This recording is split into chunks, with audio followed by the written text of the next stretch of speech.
In the old days, they would call that welfare, and it was meant to be all income that comes from a government source was meant to be a temporary fix so that someone could get back in the job market, someone could recuperate from an illness. All these different government programs, which were essential, federal disability, state disability, things that workers paid into, unemployment that mostly employers paid into, so that someone who got laid off could get some money to help them along till they could get another job. Well, universal income implies that you're not going to get anything else, that the jobs are disappearing, and that people aren't going to be able to supplement that.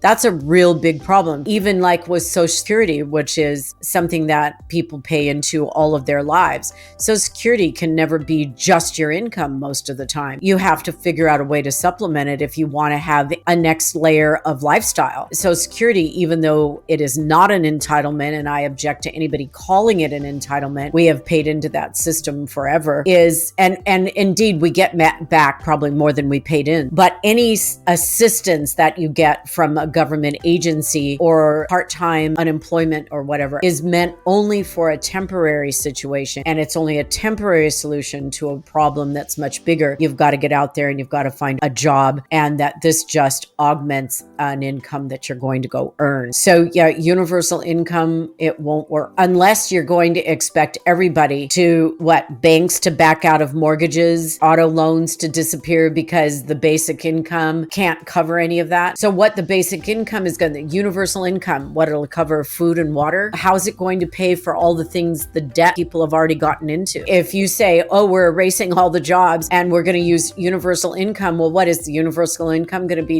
$300,000 a year to each person? Are we going to get rid of all industry and pay people $300,000 a year so that they can cover the mortgage that they got into, and they can cover the car they bought, and they can pay for the furniture they have, and their child who's already in college can go to college? Does anybody think about those things? What's universal? How much is the universal income going to be? Does anybody know? $500,000 a year to each person? $30,000 to each person? What's $30,000 going to do? If you've got a mortgage on your house and you've got a child in college and you have a medical issue and groceries keep going sky high and gasoline keeps going sky high and car prices go sky high. Okay, so what's that minimum universal income going to cover? And especially if no one can go get a job. So no, Joe, universal income. Now, if someone said to me, the universal income will be X amount to augment your income that you already have, and that it's going to try and cover all these inflationary things, like the difference between what groceries should be and what they are, and what gas should be and what it is. And so it's kind of a thing that they kind of slide under and say, this should help you. If it's something to help people, I can see, them rising up and saying that socialism or communism,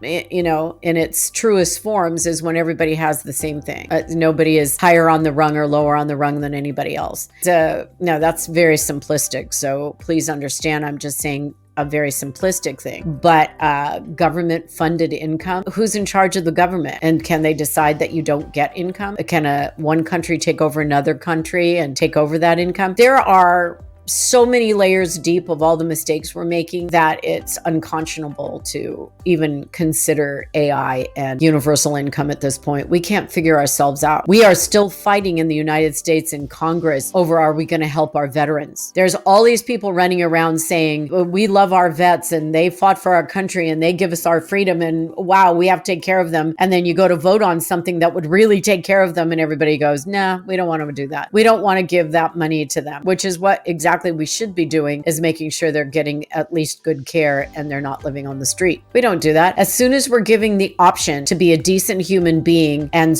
even spread the wealth around a little bit, the wealthy object. We can't fix this with AI. We can't fix this the way people think. It's not going to work. And the more we get rid of human beings and jobs, the more we think that technology should take over, the more we look at bottom line over people, we're in trouble. There always has to be a good bottom line in a business, but it can't be at the expense all the time of the workers. It just can't. And AI is going to do that, and universal income is never going to work.